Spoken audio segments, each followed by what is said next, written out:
Sengaja dibiarkan oleh Allah mereka bersenang-senang di dunia, tetapi hanya sebentar. Diberikan oleh Allah harta melimpah, diberikan oleh Allah jabatan, pangkat, kedudukan, diberikan semuanya oleh Allah, kemewahan-kemewahan itu.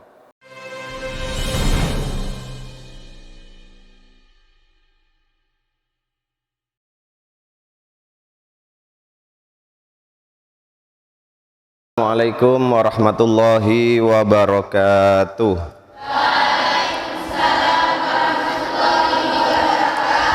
Alhamdulillahirabbil alamin wa bihi nasta'inu ala umuri dunya waddin. Assalatu wassalamu ala asrafil anbiya'i wal mursalin wa ala alihi wa sahbihi ajmain.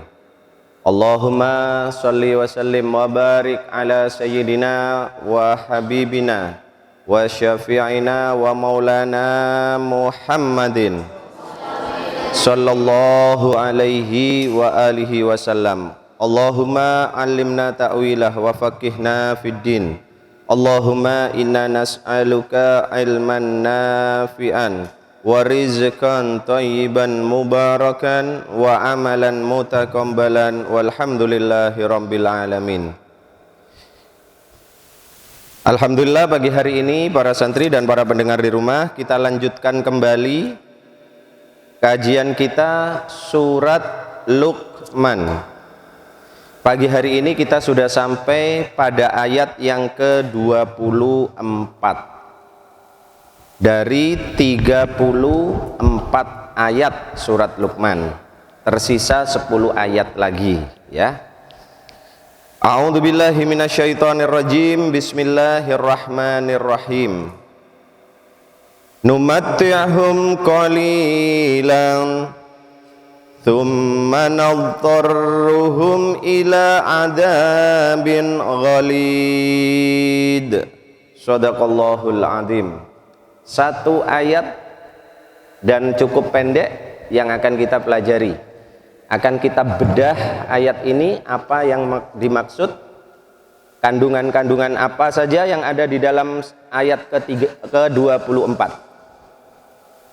Baik, para santri dan para pendengar di rumah, di ayat yang sebelumnya, ayat 23, Allah Subhanahu wa ta'ala menyampaikan kepada baginda Nabi Muhammad sallallahu alaihi wa alihi wasallam, wa man kafara fala yahzunka kufruh. Wahai Nabi Muhammad, barang siapa yang kafir, yang tidak mau mengikuti dakwahmu, ajakanmu, seruanmu untuk beriman kepada Allah, fala yahzunka kufruh, kata Allah, maka janganlah kekafiran mereka itu membuat hatimu sedih. Biarkan sudah. Setelah kamu, wahai Nabi Muhammad, kata Allah, menyampaikan tugas-tugasmu, kamu telah berdakwah kepada kaum kafir itu, sudah kamu ajak kepada keimanan kepada Allah, tetapi ternyata mereka tetap saja menolak, fala yahzunka kufruh, maka kekafiran mereka itu jangan membuat hatimu bersedih. Karena apa? Karena tugasmu telah kamu laksanakan. Tanggung jawabmu dari Allah, tanggung jawabmu dariku, kata Allah, telah kamu kerjakan semua. Kalau mereka tetap kafir, maka urusan mereka dengan Allah. Tetapi ingat, kata Allah, diingatkan kemudian, baginda Nabi diperintahkan mengingatkan kepada orang-orang yang tetap kafir kepada Allah. Apa itu? Ilaina marji'uhum fanunabbi'uhum bima amilu. Tapi ingat, kalau kalian masih tetap dalam kekafiran kalian, kalian tetap tidak mau beriman kepada Allah, masih menyembah yang lain, ingat, kepadaku kalian ini semua besok akan kembali. Kalian semuanya akan kembali kepadaku, kata Allah. Wahai manusia, kalian ini akan balik kepadaku semuanya, karena kalian semuanya mati besok. Kemudian setelah balik kepada Allah, maka kata Allah, innallaha alimun bidzatis sudur, sesungguhnya Allah itu maha tahu. Allah itu mengetahui. Apa yang diketahui oleh Allah? Segala sesuatu, bahkan yang masih tersimpan di dalam hati manusia, Allah tahu semuanya. Kalau yang di dalam hati saja, yang gaib, Allah itu tahu, apalagi yang secara terang-terangan dilakukan.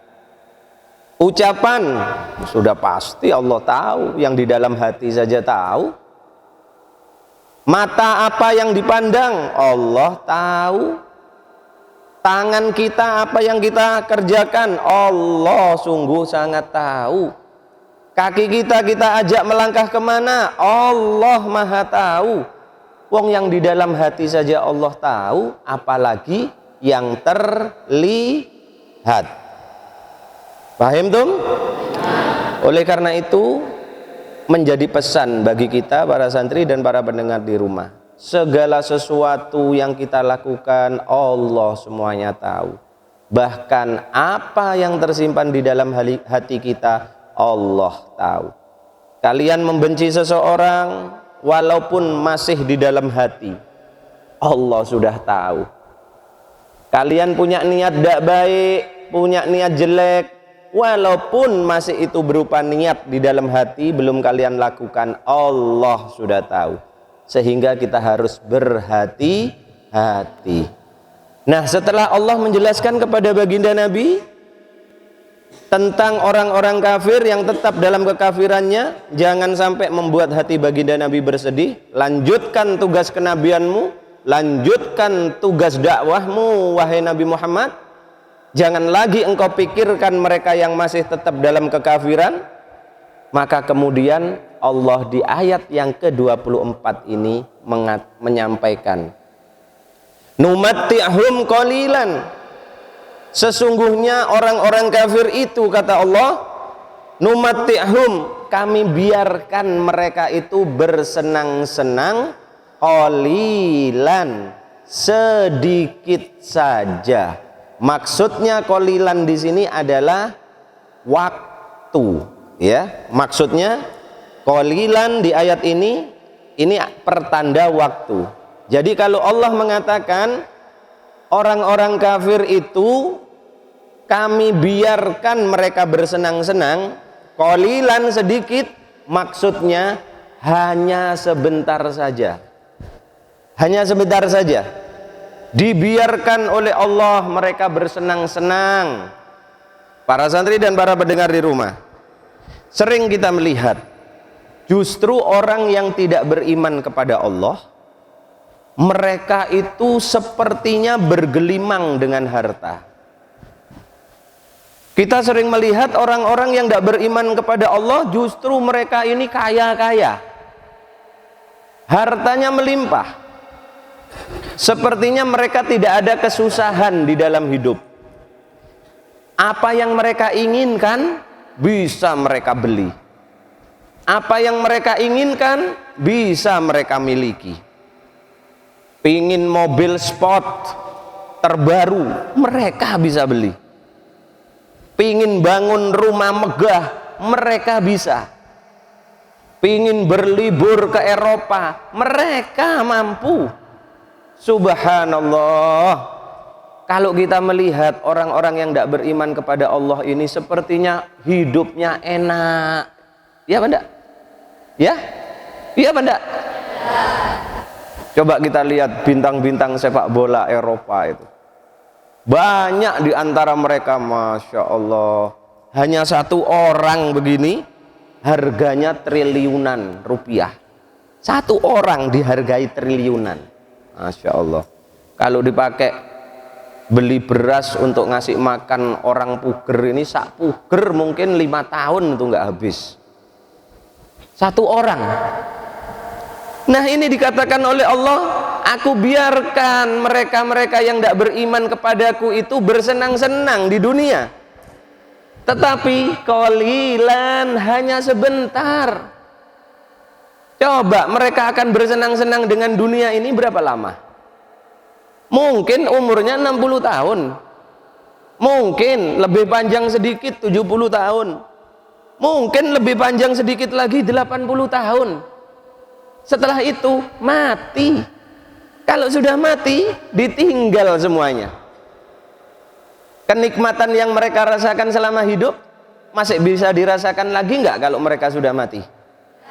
Enggak. Maka orang-orang yang kufur kepada Allah, orang-orang yang kafir kepada Allah, setelah mereka mati, kenikmatan yang mereka rasakan di dunia itu hilang semua. Karena apa? Diganti dengan siksa. Coba kalian misalkan suka makan makanan yang pedes, misalkan ya, suka makan makanan yang pedes. Buat rujak manis tuh pedes. Kalau nggak pedes nggak suka kalian. Makan, masya Allah, lahapnya makan rujak manis itu ya. Ada pepayanya, ada mangga mudanya, ada bengkuangnya, masya Allah, nikmatnya. Pedes sampai keluar keringet, nikmat betul.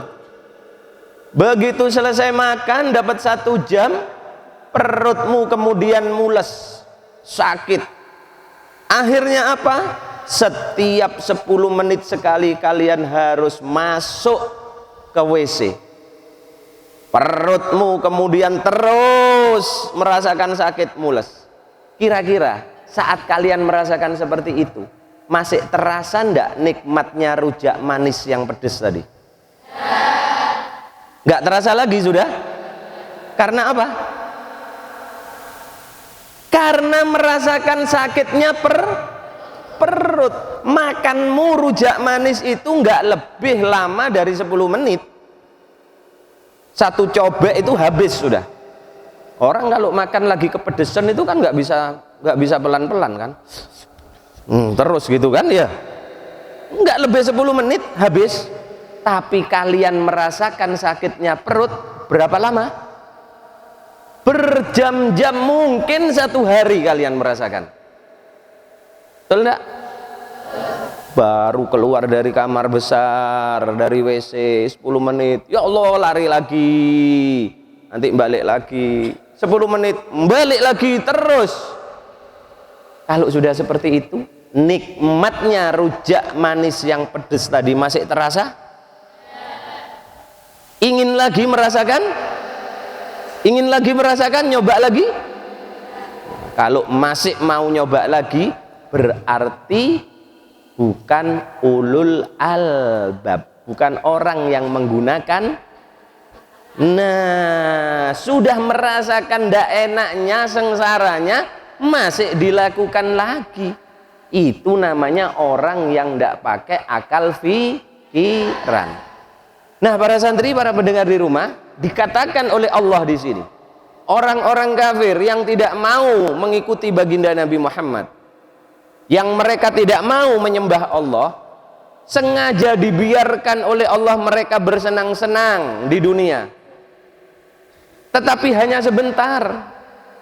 Diberikan oleh Allah harta melimpah, diberikan oleh Allah jabatan, pangkat, kedudukan, diberikan semuanya oleh Allah, kemewahan-kemewahan itu. Kenapa Allah berikan itu kepada mereka?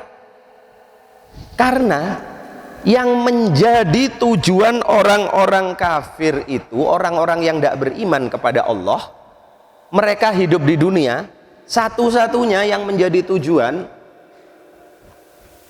karena tujuan mereka hidup ini hanya untuk dunia. Tujuan mereka hidup ini memang hanya untuk dunia saja. Loh, kenapa hanya untuk dunia? Karena mereka ini tidak meyakini adanya kehidupan setelah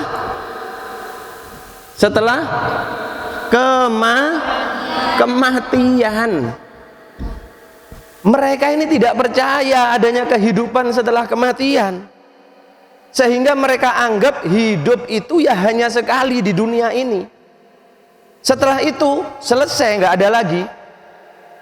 Maka orang-orang yang tidak beriman kepada Allah, yang keyakinannya seperti ini, maka saat dia hidup di dunia, dihabiskan oleh mereka hanya untuk bersenang-senang di dunia.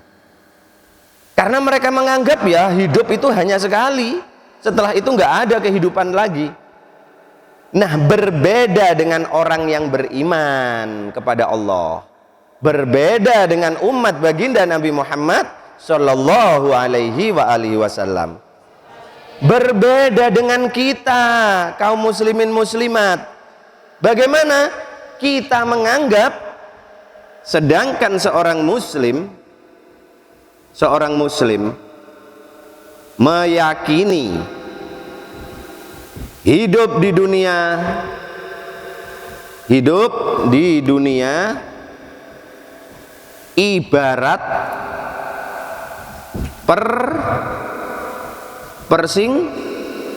persinggahan atau rest area. Nah, begitu ya, rest area. Coba kalian kalau pergi, Habib bisa tanya nih, kalian kalau bepergian, misalkan dari Puger nih kalian mau ke Yogyakarta, butuh waktu sekitar 10 jam. Kemudian kalian naik mobil, setelah 4 jam 5 jam naik mobil, kalian lelah, kalian pasti akan cari tempat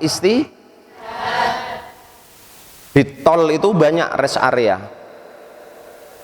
Rest areanya bagus-bagus banyak, nyaman.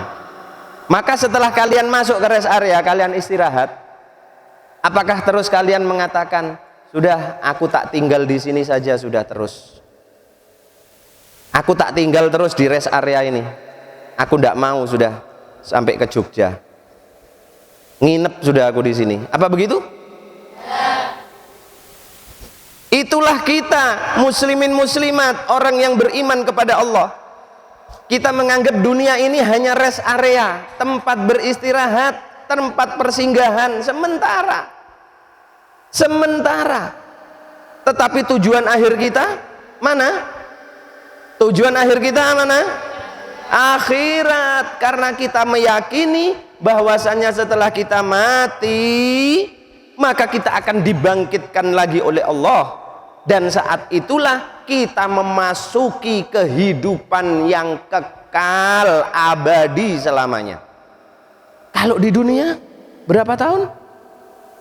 Ya 60 tahun, 70 tahun, syukur-syukur sampai 80 tahun ya. Tetapi besok di akhirat nggak ada jangka waktunya, terus selamanya. Lah, kita meyakini seperti itu, sehingga seorang yang beriman tidak menjadikan dunia sebagai tujuan hidupnya satu-satunya, enggak. Karena hanya tempat istirahat kok, rest area.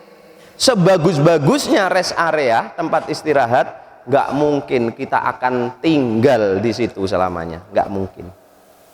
Karena kita masih punya tujuan. Paham enggak ini ya? Kita masih punya tujuan, kemana tadi? Ke Jogja. Sebagus apapun, dikasih AC, dikasih TV, dikasih kolam renang di rest areanya, kira-kira kalian akan tinggal di situ seminggu? Paling 1 jam. Selesai capeknya, ngantuknya hilang, kalian akan berangkat lagi. Karena tujuannya bukan rest area, tujuannya Jogja. Lah kalau ada orang yang tujuannya Jogja kok terus mengatakan, udah kamu lanjutkan aja perjalanan, aku tak tinggal di sini selamanya, aku seneng di sini. Kira-kira orang yang berakal nggak itu? Sehat nggak akalnya? Long ke rest area kok kerasan, ya? Sedangkan di Jogja sana, banyak keindahan-keindahan yang akan disaksikan. Lo sudah puas dengan rest area, keliru. Paham dong? Nah, mereka dikasih oleh Allah kenikmatan-kenikmatan dunia. Karena apa? Karena memang itu yang mereka inginkan. Nah, sedangkan orang yang beriman, enggak, dunia itu bukan tujuan utama, bukan tujuan satu-satunya. Sehingga enggak usah kaget kalau kita enggak seperti mereka. Makanya jangan iri kalau melihat orang-orang yang enggak beriman kepada Allah hidupnya mewah-mewah. Enggak usah iri. Maka katakan kepada dirimu, silahkan kau nikmati kenikmatan dunia sepuasmu. Tapi ingat, paling kamu hanya sampai 70 tahun.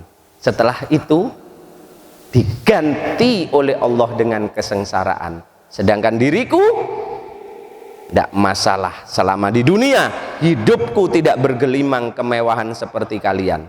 Tetapi ingat, besok aku yang akan berjaya. Selamanya aku akan menikmati kenikmatan yang disiapkan oleh Allah. Katakan seperti itu. Paham ya? Makanya kalau yang sering lihat TikTok itu, ya, lihat artis Korea, Masya Allah, kok enak ya.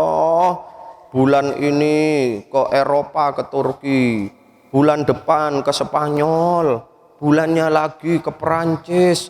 Masya Allah, wong iki gak entek-entek duwi erek. Kan begitu kadang kan? Korban-korban TikTok, Instagram ini kan? Ya.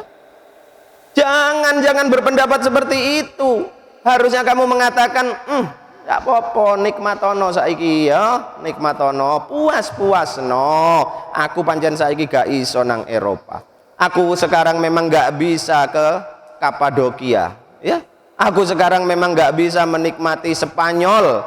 Tapi besok aku akan menikmati kenikmatan yang sudah disiapkan oleh Allah. Apa itu? Yang tidak pernah terlihat oleh mata, wala udunun sami'at, dan tidak terdengar oleh telinga, dan tidak pernah terbersit oleh hati keindahannya. Keindahan yang super indah, kenikmatan yang super nikmat. Apa itu? Surga. Katakan begitu. Paham tuh?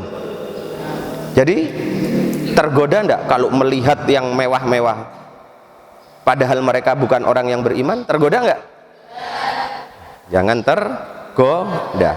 Nah, para santri dan para pendengar di rumah, maka kata Allah, setelah aku biarkan mereka bersenang-senang di dunia sementara, orang-orang kafir ini,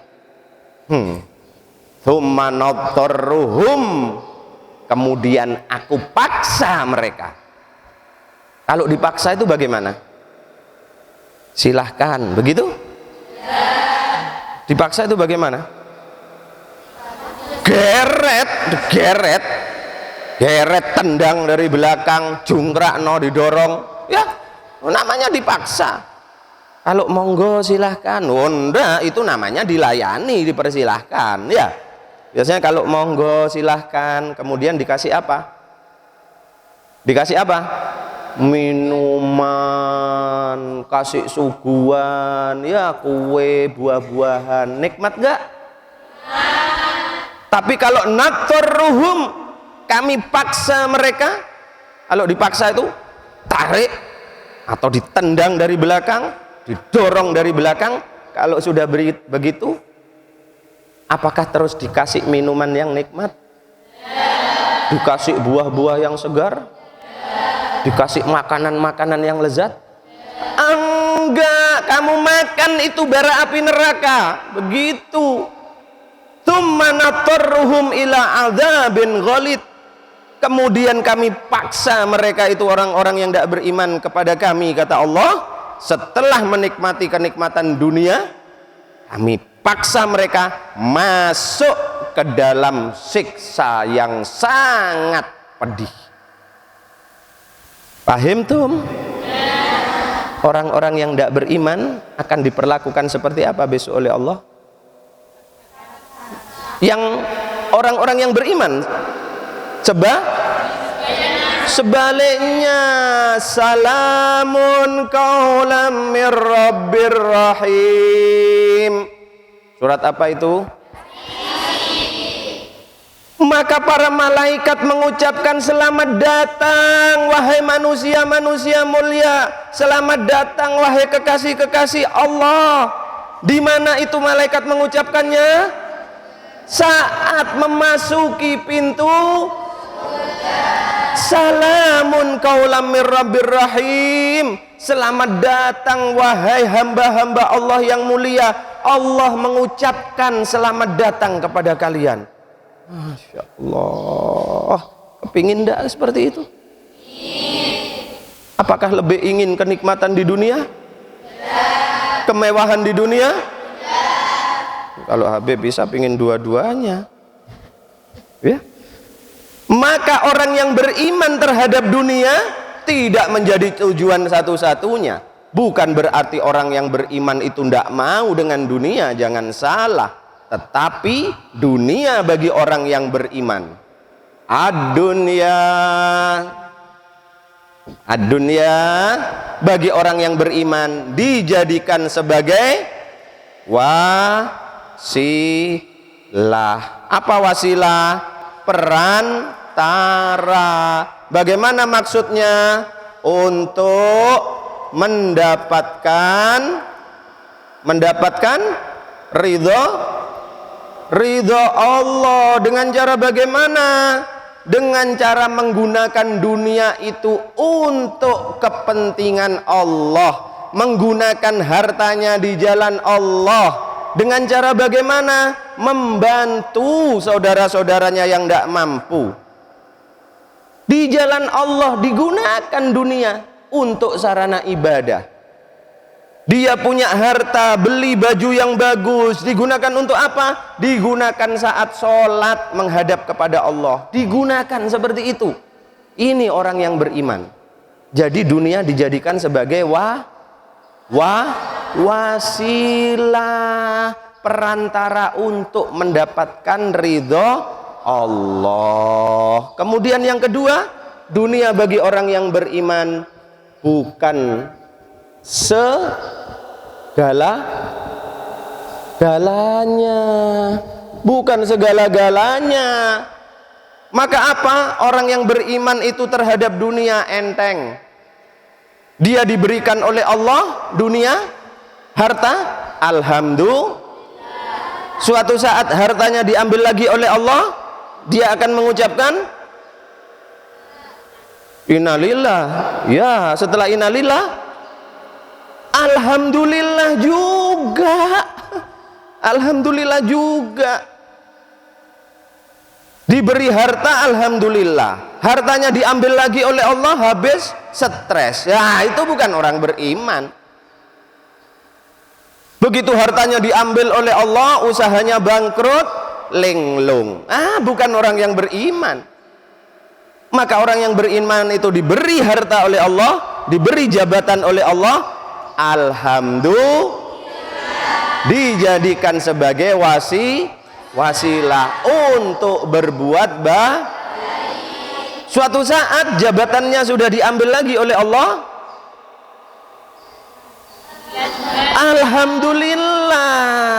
alhamdulillah, ojo innalillah tok, ya. Karena kalau orang cuma innalillah tok itu kadang masih belum ikhlas. Maka innalillah, alhamdulillah. Begitu orang yang beriman.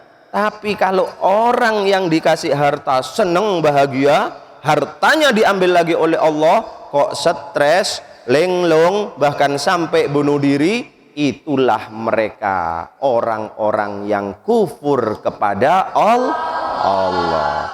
Nah, para santri dan para pendengar di rumah, suatu saat baginda Nabi menyampaikan kepada para sahabat hadis dari Abu Sa'id Al-Khudri, inna mimma akhafu alaikum mim ba'di.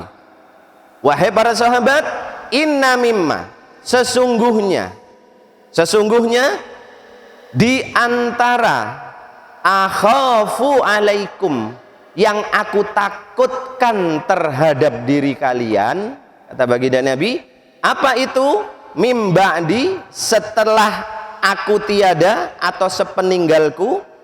ma yufattahu alaikum min zahratid dunya wa zinatuha.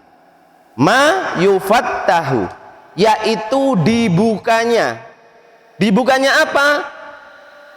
Min zahratid dunya, bunga dunia, wa zinatuha, dan segala perhiasannya. Baginda Nabi menyampaikan, wahai para sahabat, sesungguhnya yang aku khawatirkan akan terjadi kepada diri kalian setelah aku tiada besok, yaitu pada saat dibukanya bunga dunia, kemudian dan segala perhiasan dunia. Saat Allah bunga dunia ini dan Allah membuka perhiasan-perhiasan dunia ini, saat itulah yang aku khawatirkan terhadap diri kalian. Coba perhatikan nih, zahratid dunya, bunga dunia. Kenapa Rasulullah mengibaratkan seperti ini? Rasulullah itu khawatir terhadap kita, para santri dan para pendengar di rumah. Pada saat Rasulullah sudah tiada, pada saat itu Allah membuka bunga-bunga dunia dan segala perhiasan dunia, maka saat itulah yang dikhawatirkan oleh Rasulullah. Kenapa Rasulullah menyampaikan bunga dunia? Coba Abi bisa tanya pada kalian. Kalau kalian berjalan di satu tempat, ada taman, kemudian di taman itu tumbuh bunga, dan pohon-pohon bunga itu sudah begitu banyak bunganya, mekar, berwarna-warni, merah, kuning, putih. Kira-kira apa yang terbersit di dalam pikiran kalian melihat bunga yang mekar, yang bermacam-macam warna tadi? Ya, ingin memetik, begitu kan? Ya, ingin memetik kalian. Setelah kalian petik, maka kalian bawa pulang, disimpan di rumah, betul? Kira-kira Habib bisa tanya, bunga yang kalian petik tadi, yang indah-indah tadi, kalian simpan di rumah, sampai berapa lama bunga-bunga itu akan tetap bisa mekar?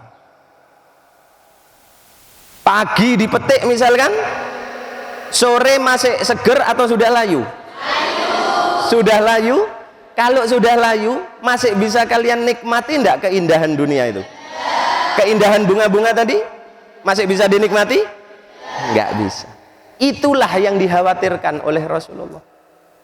Seandainya bunga-bunga yang indah tadi, yang mekar, kalian biarkan tetap dia pada tangkainya, tidak kalian petik, kira-kira berapa lama bunga itu akan tetap bisa mekar? Dalam waktu yang cukup, bisa seminggu, 2 minggu, 1 bulan. Kalian setiap hari akan bisa menikmati keindahan bunga itu, karena kalian biarkan bunga itu tetap pada tangkainya, pada pohonnya. Tapi lantaran kalian petik, kalian ingin memilikinya, kalian bawa pulang, kalian hanya menikmati, hanya mulai pagi sampai sore. Setelah itu layu, harumnya hilang. Kalau sudah seperti itu, akan kalian apakan bunga yang sudah layu tadi? Buang. Ada harganya enggak? Enggak ada harganya. Itulah dunia, para santri dan para pendengar di rumah. Allah menyiapkan dunia ini, kalau kemudian kita sabar, jangan keburu kita petik. Jangan keburu kita petik, biarkan dunia ini. Kalau kita biarkan dunia, kita akan bisa menikmati dalam jangka waktu yang lama. Bahkan setelah kita meninggalkan dunia ini, maka dunia itu akan menjadi wasilah, sehingga kita akan tetap bisa merasakan kenikmatan saat di alam barzah, di alam kubur, maupun saat besok kita dibangkitkan kembali oleh Allah. Tapi lantaran mata kita tidak bisa menahan, nafsu kita tidak bisa menahan lihat bunga berwarna-warni, maka tangan kita juga tidak bisa kita tahan, sehingga bunga itu kita petik. Kita ingin memiliki bunga itu, kita bawa pulang. Kita ingin memiliki dunia, kita ingin menjadi pemilik dunia. Maka setelah kita bawa pulang, sebentar layu, Kalau mata kita begitu bernafsu melihat dunia, melihat harta, pikiran kita begitu bernafsu dengan jabatan, maka jabatan itu hanya sementara. Menjabat apapun hanya 2 tahun, harusnya 5 tahun, 2 tahun sudah dikecek sama KPK. Jabatannya terus apa enggak? Enggak, harusnya 5 tahun, cuma 2 tahun sudah tertangkap KPK, ditangkap sama polisi. Lantaran apa? Lantaran korupsi. Karena jabatannya itu dibawa pulang ingin dinikmati sendiri, dia lupa dengan orang lain. Seperti orang yang memetik bunga tadi. Tapi kalau jabatannya dia jadikan sebagai wasilah untuk mendapatkan kenikmatan akhirat, maka dia akan lama dalam jabatannya, langgeng. Paham Tom? Demikian juga dengan harta. Makanya jangan keburu kita petik. Maksudnya jangan bernafsu sehingga apa? Hidupmu 24 jam habis hanya kamu gunakan untuk memikirkan harta. Bangun tidur wis eling kasturite. Ya kalau orang buger nih, bangun tidur sudah eling setetane. Siang masih tetap di setetan, sore masih pancet di setetan, malam mau tidur masih inget setetane. Jadi pikirannya 24 jam setet.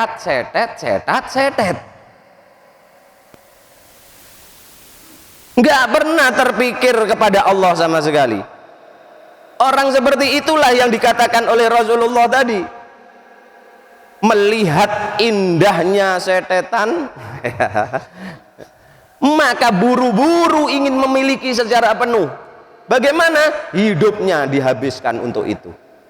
Padahal kalau dia menjadikan setetan tadi wasilah, pada saat dia dapat rezeki, dia tidak akan pelit.